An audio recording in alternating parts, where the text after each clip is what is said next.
Hello everyone, welcome back you all in my YouTube channel Ramakrishna math zone. ठीक है, आज मैं लेक्चर 5 डिलीवर करने जा रहा हूं जो वेक्टर कैलकुलस का लेक्चर सीरीज चल रहा था उनका ही। ठीक है ना। तो लास्ट जो लेक्चर था उनमें मैं ग्रीन्स थ्योरम के बारे में डिस्कस कर दिया था, बट एक चीज मैं बोलना भूल गया था। आई थिंक मेरा जो जितना याद आ रहा है मैं नहीं बोला था। तो ये जो सी के बारे में बोला गया था ना, जो integration c f vector dot d are vector equal to लिखा था r del N by del x minus del M by del y. ठीक है, d x d y. Okay, this is the Green's theorem बोला गया था। ठीक है ना। आर क्या है, आर क्या था, आर क्या था,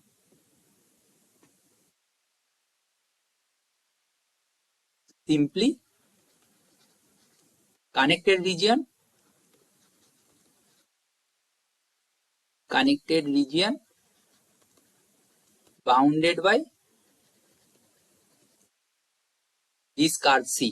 ठीक है ना, बाउंडेड बाई सी। तो देखो आर क्या है, simply connected region bounded by C. C के बारे में बोल दिया गया था कि सी के बारे में बोल दिया था कि जो स्मूथ कार्व्स होते हैं, जो smooth simple close curve means क्या है, जो स्मूथ कार्व है उनका फाइनाइट नंबर ऑफ मतलब स्मूथ कार्व का यूनियन बेसिकली। ठीक है ना, सी। ठीक है, तो सी के बारे में और एक चीज जानना है, ये पॉजिटिवली ओरिएंटेड होता है, पॉजिटिवली ओरिएंटेड। ठीक है ना, ये पॉजिटिवली ओरिएंटेड होता है। ठीक है ना, पॉजिटिवली ओरिएंटेड और एंटी क्लॉकवाइज। ठीक है, ये बेसिकली जो मतलब स्टेटमेंट दिया है वो मेनली पॉजिटिवली ओरिएंटेड और एंटी क्लॉकवाइज के लिए दिया हुआ होता है। और नेगेटिवली ओरिएंटेड, इसका मतलब क्या, नेगेटिवली ओरिएंटेड और क्लॉकवाइज। एंटी क्लॉकवाइज का अपोजिट है ना, क्लॉकवाइज। ठीक है, ऐसा कभी जो क्वेश्चन पूछा जाएगा आपको, तो क्वेश्चन में कभी एंटी क्लॉकवाइज ना बोल के और पॉजिटिवली ओरिएंटेड ना बोल के नेगेटिवली ओरिएंटेड बोल दिया ना, यहाँ पे एक माइनस लग जाएगा। समझ में आ रहा है, दिस माइनस। ठीक है, इसको पॉजिटिवली ओरिएंटेड के साथ था तब माइनस नहीं था, बट जब ये नेगेटिवली ओरिएंटेड हो जाएगा मतलब इसका साइन उल्टा कर देंगे। समझ में आ रहा है, क्लियर है ना। ये चीज आपको ध्यान में रखना है। ग्रीन्स थ्योरम के बारे में इतना ही बोलना था। ठीक है ना, बेसिकली यही एक मतलब पॉइंट था जो मैं लास्ट क्लास में प्रॉपरली आपको शायद नहीं बोला था, तो शायद नहीं बोला ही नहीं था, मुझे याद आ रहा है, तो उसको मैं अभी बोल दिया हूं। ठीक है, अभी ग्रीन्स थ्योरम से और एक एग्जाम्पल देखते हैं।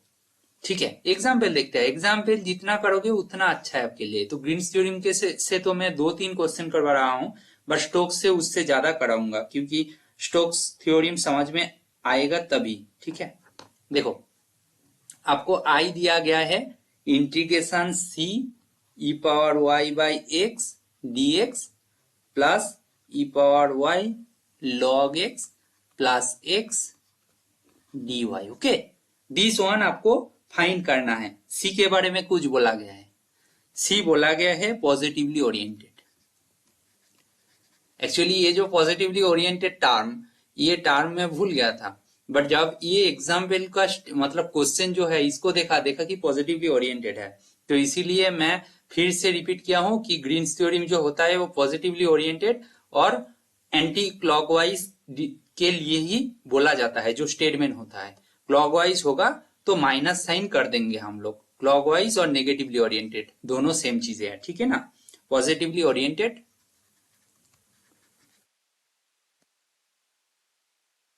boundary of the region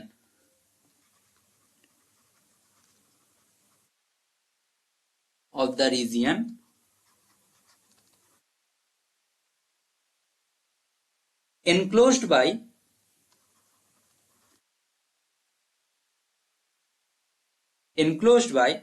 curve से enclosed है। Okay, y equal to 1 plus x square, y equal to 2 and x equal to half.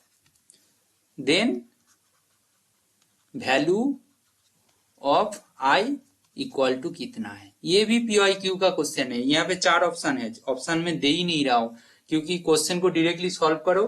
कौन सा ऑप्शन में एंड में जाके सॉल्व करने के बाद मैं ऑप्शन प्रोवाइड करूंगा, ठीक है। अभी जो रीजियन दिया है इसको ड्रॉ करते हैं। C y equal to 1 plus x square, इसका मतलब x square equal to y minus 1 है ना।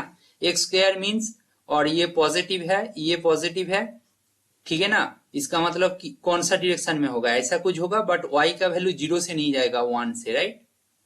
देन ऐसा कुछ दिखेगा, राइट, ऐसा कुछ दिखेगा। नाउ बोला गया है y equal to 2, y equal to 2 का मतलब ऐसा कुछ है। ये y इक्वल टू 1 है एक्चुअली, ये जो पॉइंट मतलब 1 0,1, ठीक है ना। ये y इक्वल टू 2 है। अच्छा यहाँ पे पुट करो, y का वैल्यू 2 पुट करोगे तो क्या होगा, सॉरी ये वैल्यू क्या हो जाएगा, बेसिकली मैं यही पूछना चाहता हूं। इसका वैल्यू क्या होगा, 1,1 होगा, ठीक है ना।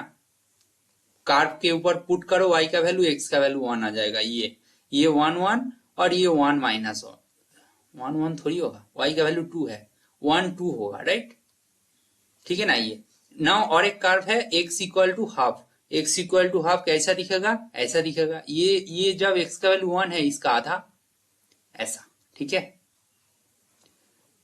ये क्या है, x इक्वल टू हाफ है। तो आपका रीजियन क्या हो जाएगा, region enclosed by y equal to 2, x equal to half, oriented enclose by, ठीक है। तो इसका मतलब क्या हो गया, देखो x इक्वल टू हाफ है ये, और ये हो गया आपका कर्व, और ये x इक्वल टू हाफ है, y इक्वल टू 2 है, मतलब दिस रीजियन के बारे में बोल रहा है, ठीक है ना, क्लियर। दिस रीजियन के बारे में आपको पूछा गया है, ठीक है, clear. Now integration m dy plus n dx, ठीक है, इसका फॉर्मूला क्या है, nx minus my dx dy, और ये r मीन्स जो शेडेड रीजियन, ऐसे जो हम लोग जो शेडेड रीजियन दिखाए हैं उनको ही डिनोट कर रहा है, enclosed by the curve c। ये कर्व है, ये जो शेडेड रीजियन है वो r है, ठीक है, क्लियर। तो इसको सिंप्लीफाई करके देखते हैं, थोड़ा बहुत ऊपर जाए, सॉरी,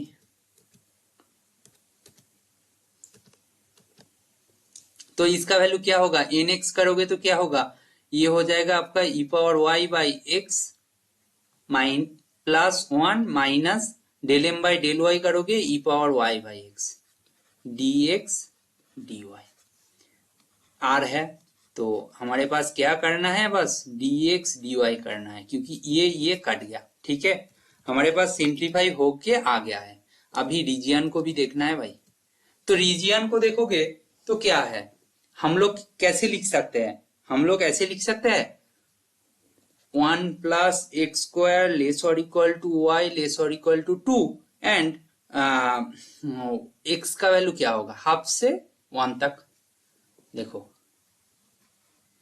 ये x इक्वल टू 1 है ना, तो 1/2 लेस और इक्वल टू एक्स लेस और इक्वल टू 1, क्लियर है ना। ये जो रीजियन का जो मतलब लिमिट लिया हूं एक्स वाई का, बिल्कुल सही है ना, कोई डाउट है, डाउट नहीं होगा, right. 1/2 to 1, 1 plus x square to 2 dy dx। तो ऐसे सिंप्लीफाई करो, हाफ टू 1, ये y हो जाएगा 2 minus 1 minus x square dx, इसका मतलब हो जाएगा half to 1 1 minus x square dx, ठीक है। इसको सिंप्लीफाई करो, 1 माइनस 1/2 हो जाएगा, माइनस 1/3 से 1 माइनस 1/8 हो जाएगा। सिंपल एकदम कैलकुलेट करो, ठीक है। तो इसको कैलकुलेट करने से 1/2 माइनस क्या होगा, 1/2 माइनस 7/24, 7/24 हो जाएगा। इसका मतलब 12 माइनस 7/24, आपका जो आंसर आ जाएगा 5/24। अभी मैं लिख रहा हूं आंसर में क्या कुछ था, सॉरी ऑप्शन में आपका फर्स्ट ऑप्शन जो दिया गया था वो था 1/8, बी ऑप्शन जो दिया गया था वो था आपका 5/24, सी ऑप्शन जो दिया गया था 7/24, डी ऑप्शन जो दिया गया था 3/8। तो आपका आंसर क्या हो जाएगा, 5/24, आंसर बी ऑप्शन। क्वेश्चन में कुछ नहीं है, ये ग्रीन्स थ्योरम से क्वेश्चन इन जनरल पूछा ही नहीं जाता, क्योंकि अभी आज के दिन में, क्योंकि वो बहुत इजी लगता है। मेनली वो लोग स्टोक्स और गॉस थ्योरम के ऊपर ही जाते हैं, मतलब लाइन इंटीग्रल के ऊपर ज्यादा कुछ पूछते नहीं है, वो सरफेस इंटीग्रल में शिफ्ट हो जाते हैं, ठीक है ना।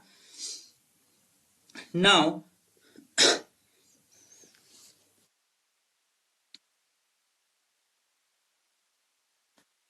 और एक चीजें आपको समझना है, ये इंपॉर्टेंट है। ओनली ग्रीन्स थ्योरम सीखने से होगा नहीं, और कुछ सीखना पड़ेगा। Green's theorem in the plane, Green's theorem in the plane अभी था एक्स वाई एक्सिस, मतलब था, ठीक है ना। अभी प्लेन के ऊपर इन द वेक्टर नोटेशन कैसा फॉर्म करता है, अभी इसको डिराइव करके देखते हैं, मतलब कैसा फॉर्म करेगा, सीधा बात यह है। तो Green's theorem in the plane in the vector notation, ठीक है। ये बहुत इंटरेस्टिंग है, क्योंकि यहां से एक दो क्वेश्चन पूछा गया था प्रीवियसली। कहाँ पे मैं तो बोलूंगा एनवीएचएम में एक क्वेश्चन पूछा गया था।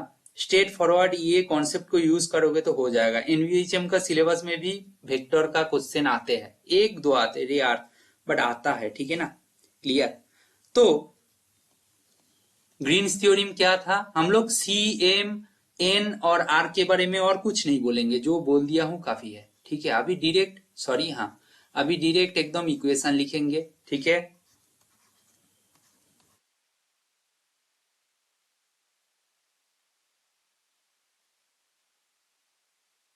ठीक है, दिस था हमारे पास Green's theorem, right. Now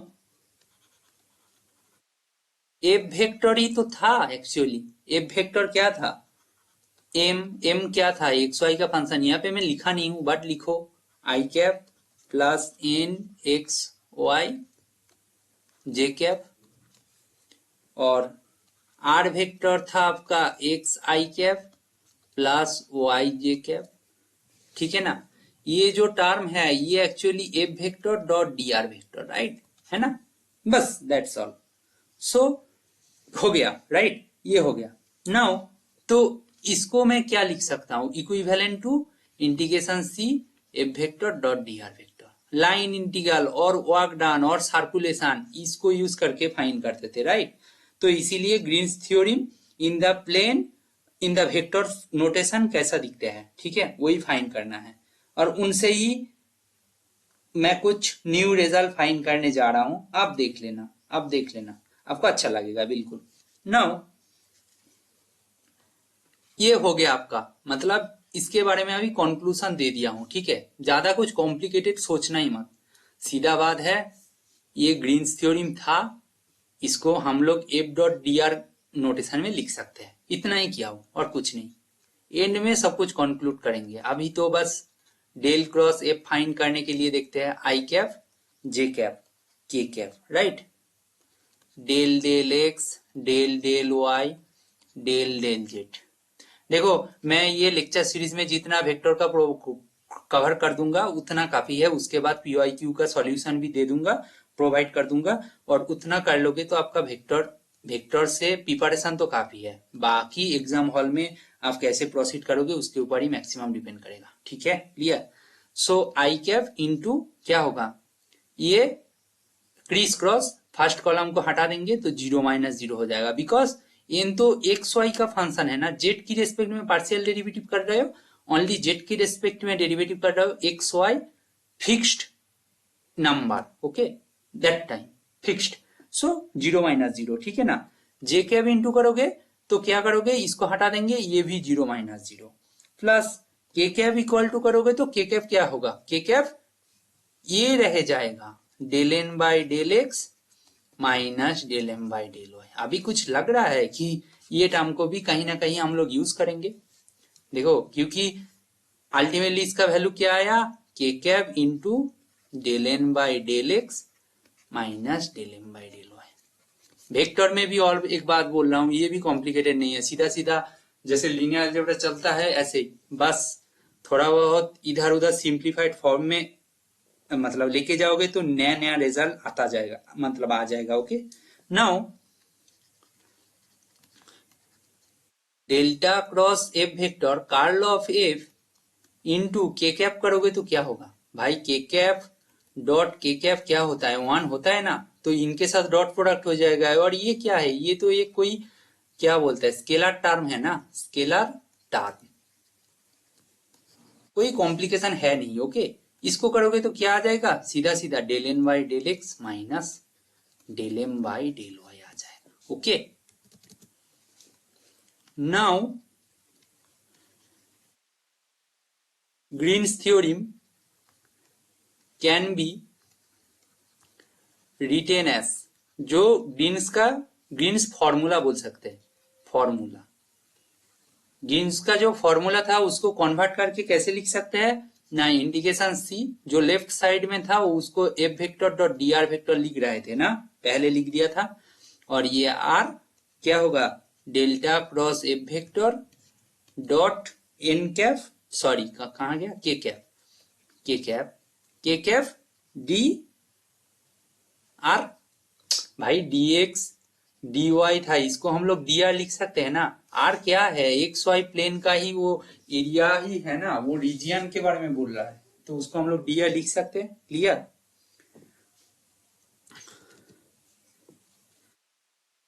this is important, very important, very important, important, इसको स्टार मार्क करके लगना है, इसको नोट कर लेना, जब वीडियो देख रहे हो ना इसको नोट कर लेना, ये इंपॉर्टेंट है। अभी इसी क्वेश्चन के मतलब इसी कॉन्सेप्ट के ऊपर कभी बहुत सारे क्वेश्चन पूछा गया है। ये क्या है फिर, vector form, form of Green's theorem, देखो ये ग्रीन्स का जी को कैपिटल लिखना चाहिए, जो भी है, मेरा तो वही मानना है, ग्रीन्स थ्योरम, ठीक है ना। व्हेयर के कैप क्या है भाई, के कैप क्या है, यूनिट वेक्टर है ऑब्वियसली ना, यूनिट वेक्टर, वो तो ठीक है, बट कुछ लग रहा है ना, k cap is unit vector perpendicular to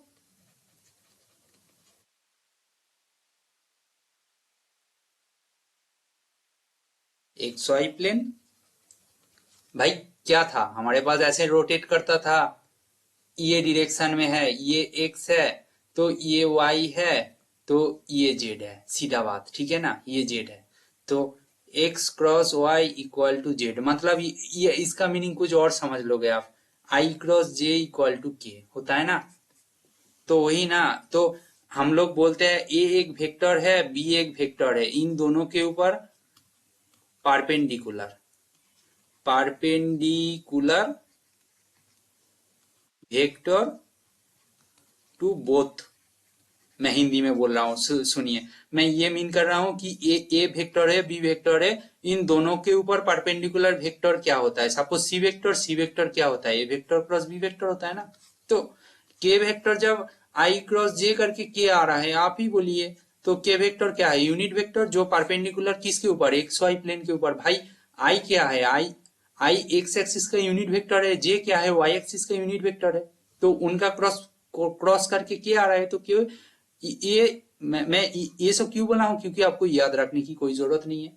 के कैप है वो तो यूनिट वेक्टर है, क्या है, perpendicular to x y plane, क्यों perpendicular to x y plane, वही में अभी ये सब i cross j equal to k करके ए वेक्टर बी वेक्टर दोनों के ऊपर परपेंडिकुलर वेक्टर फाइंड करके आपको मैं समझने के लिए ये सब बोला हूं, ठीक है ना, बाकी कुछ है नहीं।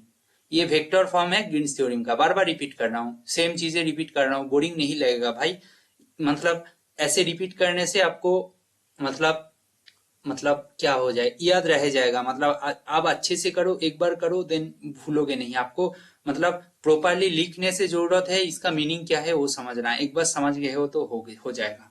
मैं कुछ टाइम पहले स्टार्ट करने से पहले ही बोला था, इनवीजे में ऐसा कुछ एक क्वेश्चन आया था, मतलब बहुत सारे एग्जाम में आया था, बट मुझे एक इनवीजे से मिला है।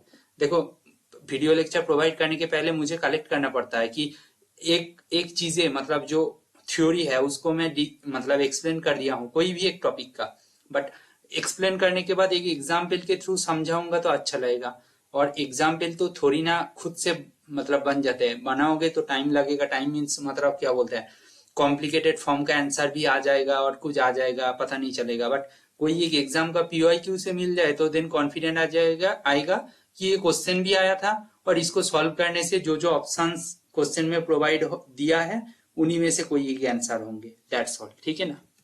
ये एक फायदा है। सो देखो एनबीएचएम में एक क्वेश्चन आया था, एनबीएचएम में एक क्वेश्चन आया था भाई, कौन सा ईयर में है वो तो भूल गया हूं, मैं नहीं लिखा हूं, मैं जहां क्वेश्चन लिखा है, सीधी बात है, जो है वही बोल रहा हूं, झूठ है नहीं। एक्स वाई जेड, ठीक है, एक्स वाई जेड है इन आर क्यूब, इसको ऐसे डिफाइन किया गया है, इस सेट ऐसे डिफाइन किया गया है such that x square plus y square plus z square equal to 1, उसके साथ और एक दिया है एक्स ग्रेटर देन 0, क्लियर है, इसके बारे में बोला गया है। सी क्या है, x y in R square such that x square plus y square equal to 1, S and C तो बोल दिए गए हैं। Then let tau cap is unit tangent vector, unit tangent vector है to C in the xy plane pointing left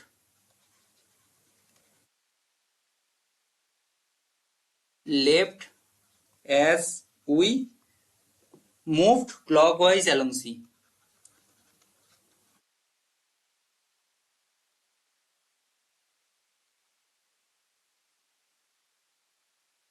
बहुत time ऐसा होता है कि ज्यादा से ज्यादा मतलब लिख दे, मतलब क्या बोलता है, टार्म मतलब लैंग्वेज यूज कर देते हैं जाते जैसे आप कंफ्यूज हो जाओगे ना। लेट ऐसा क्वेश्चन बनाते हैं ये भी स्मार्टली, और अभी एक टेंडेंसी आ रहा है मतलब दिन दिन मेनली जैम और गेट का एग्जाम में आपका आंसर आएगा इंटीजर और नेचुरल नंबर को जाएगा, ठीक है ना। आपको एग्जाम में ऑलवेज बोलते हैं 2 डिजिट तक लिखो, 2 डेसिमल तक लिखो, 3 डेसिमल तक लिखो, 3 डेसिमल प्लेस तक लिखो और 2 डेसिमल प्लेस तक लिखो, जो भी बोल देंगे, बट उनका आंसर नेचुरल नंबर और इंटीजर आ रहा है ना, तब आप पक्का कंफ्यूज हो जाओगे, आपको लगेगा कि मेरा कुछ कैलकुलेशन गलत होगा और क्वेश्चन तो इजी है, बस कैलकुलेशन ही करना था, तो आप कंफ्यूज हो जाओगे और दिमाग में ये घूमता जाएगा और आप कंफ्यूज होते ही मतलब 3 आवर्स जो टाइम होगा वो आपका कट जाएगा, मतलब वेस्ट हो जाएगा थोड़ा, मतलब ये होता है मेंटली प्रेशर। तो ये सब कंफ्यूज करने के लिए अभी ऐसा हो रहा है, हर क्वेश्चन में लिख रहा है 2 डेसिमल तक लिखो, बट मैक्सिमम क्वेश्चन का आंसर इंटीजर में आ रहा है, that is very confusing. X square plus y cube plus z 4, ठीक है। देन बोल रहा है इवोल्यूट करो, evolute dot tau cap ds, ठीक है, किसके ऊपर, सी के ऊपर, ठीक है। नाउ देखो क्वेश्चन में क्या दिया गया है, एस के बारे में बोल दिया गया है, सी के बारे में बोला गया है, टाउ क्या बोल रहा है, unit tangent vector to C in the x y plane, clear. Now answer क्या होगा, एनबीएचएम का क्वेश्चन है भाई, तो आपको पता ही होगा कैलकुलेशन कुछ होगा नहीं, कुछ ना कुछ ट्रिक छुपा हुआ है स्मार्ट। ये जो क्वेश्चन था एनबीएचएम में आया था, ठीक है, कलर चेंज कर लेते हैं। हाँ, ये क्वेश्चन को करने के लिए हम लोग vector form of Green's theorem को यूज करेंगे अभी थोड़ी देर में, जो मैं डिराइव किया हूं, ठीक है ना। देखो ये क्वेश्चन में बहुत कुछ चीजें दिया है, टाउ क्या बोला गया है, unit tangent vector to C in the x y plane, कोई प्रॉब्लम नहीं है एक्चुअली, ये तो क्लियर है, but pointing left as move clockwise,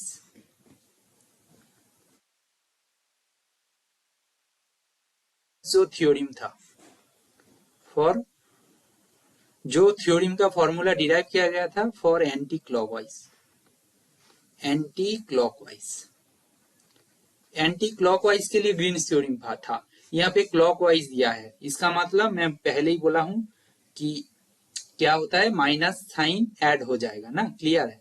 तो यहाँ पे हमारे पास क्या फाइंड करना है, delta five dot tau cap ds, इसको कैलकुलेट करना था, ठीक है, यूजिंग वेक्टर्स फॉर्म